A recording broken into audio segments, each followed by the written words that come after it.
My guest this week is an internationally known scholar, author, and expert on innovative education models. Dr. Yong Zhao was named one of the 10 most influential people in educational technology in 2012 by Tech and Learning magazine and is an elected fellow of the International Academy for Education. He is also currently the presidential chair and associate dean for global education at the University of Oregon. Dr. Zhao, welcome to The Heat. Let me ask you right off the bat. I'd be happy to be on. Is this a real educational crisis here in the United States? There's been a lot of talk about it. How do you feel about this issue?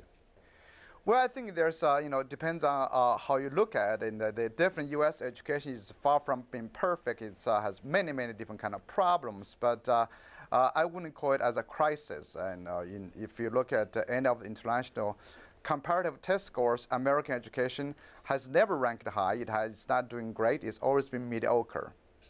One of the things that I think you have touched on in the past is this whole belief system about taking tests, and that there's a much larger way to measure education and knowledge. Can you talk a little bit about that? Yeah, I think, we in education, we always like to look at test scores. We look at how students score on certain subjects.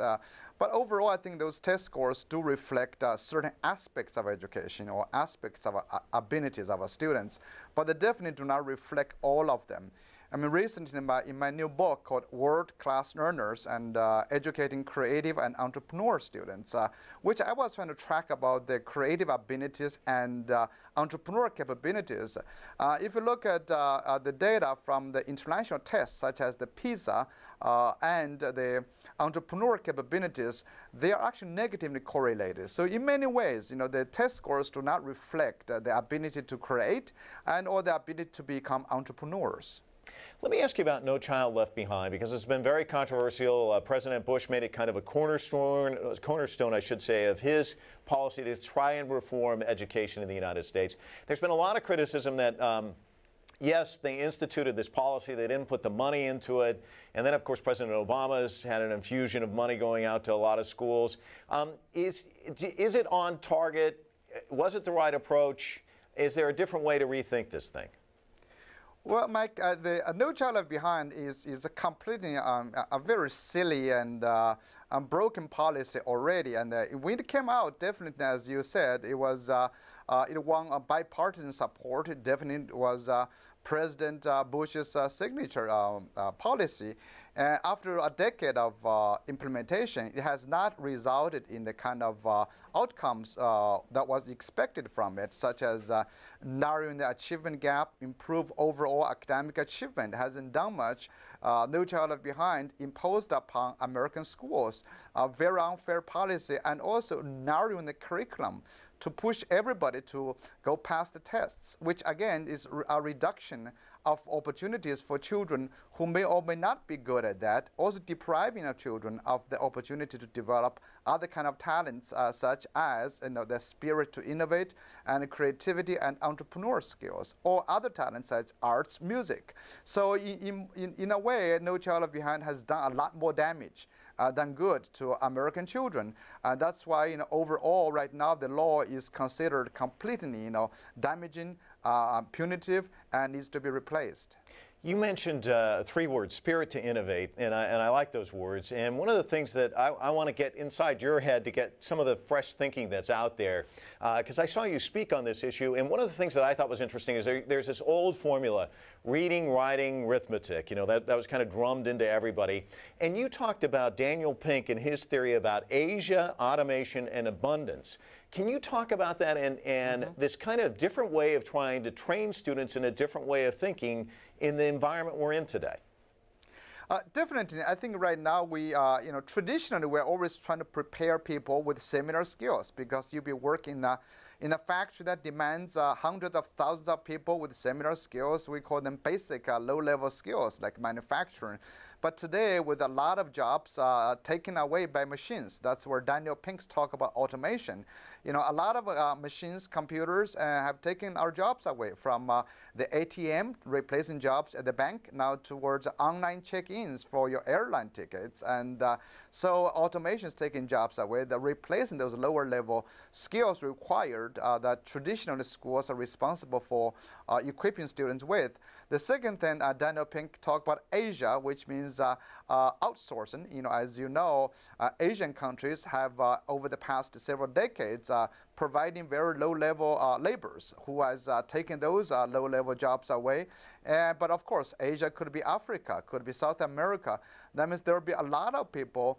We got 7 billion people on Earth now. A lot of people who do not have the opportunity or have not had the opportunity to develop innovative skills or higher level critical thinking, independent thinking skills to make things. They will be taking over their lower paying, low skill jobs away. And Daniel Pink talks about another one. It's called abundance. That is, we have entered the age of abundance, which means we consume very different kind of things. Like we spend a lot of money buying designer bags. The designs cost, actually makes a lot more money than just making it. You look at the iPhone, in Apple computers, perhaps make nearly 6% of the profit, rather than but the makers in China make less than 2% probably of the whole cost. So the overall idea is that pushing us move from the traditional way of teaching or traditional subjects of teaching towards more cultivating the spirit to innovate, to create, to make things. Because innovators and innovation are the ones that's going to command the higher price in the global supply chain. So our schools, in my new book, I really talk about the new threes. The new three will be globally minded, creative, and entrepreneurial. So if you could blow up the system now and recreate it, what would you, if you could sit down with a couple of teachers right now and say, look, this is what you should be doing in the classroom, what would you tell them? Well, Mike, I think I would not be able to sit with teachers because the change has to come from very large systems. I think even the teachers, the classrooms have to be reconfigured. I would argue for 3 new elements of a new school system, a new education system. Number one, the curriculum has to be personalized. The curriculum should follow the child and not the child following the curriculum. But right now, all governments are still trying to impose upon our children an externally defined set of curriculum and believe that's good for them. But instead, any kind of research can suggest in the future, every talent is useful, so education should follow the children's passion and interest and try to enhance and expand what they can do. Education, in that sense, should be strength-based, not trying to fix their deficit. But let me just say this, though. One of the things that people keep complaining about is we just keep throwing money and reinventing this thing over and over again. This sounds pretty expensive, what you're talking about. Yeah, it's actually not more expensive because our schools now, we are wasting a lot of time trying to impose something on our children. Children not interested in, they're disengaged from it, they find it almost irrelevant. But now if we change around, our schools become rich and engaging environments for our children. You let the child lead the way. It's been piloted in different places, and there are successful programs. It's not going to cost any more than we do, but the change of mind has become much more important than the change of the infrastructure at this moment.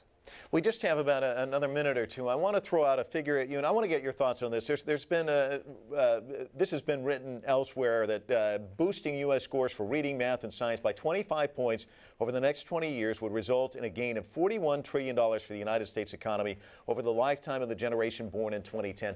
Do you agree with that, and how do we boost those numbers? And is this, once again, focusing on the wrong thing, the test scores? Well, I think that's a projection by the Stanford economist and education researcher Rick Hanishek, and they've been talking about boosting the scores.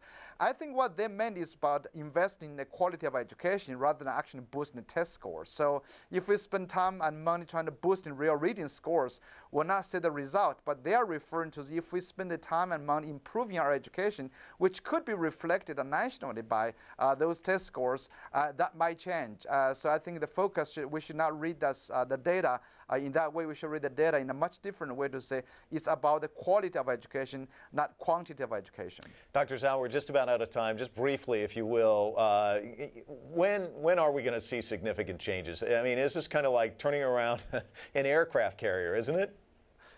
It's true. I think if we're going to see big changes, if actually the U.S. government stop actually mandate so many nonsensical policies, I think we need to spend money, allow students and teachers to work within their autonomy.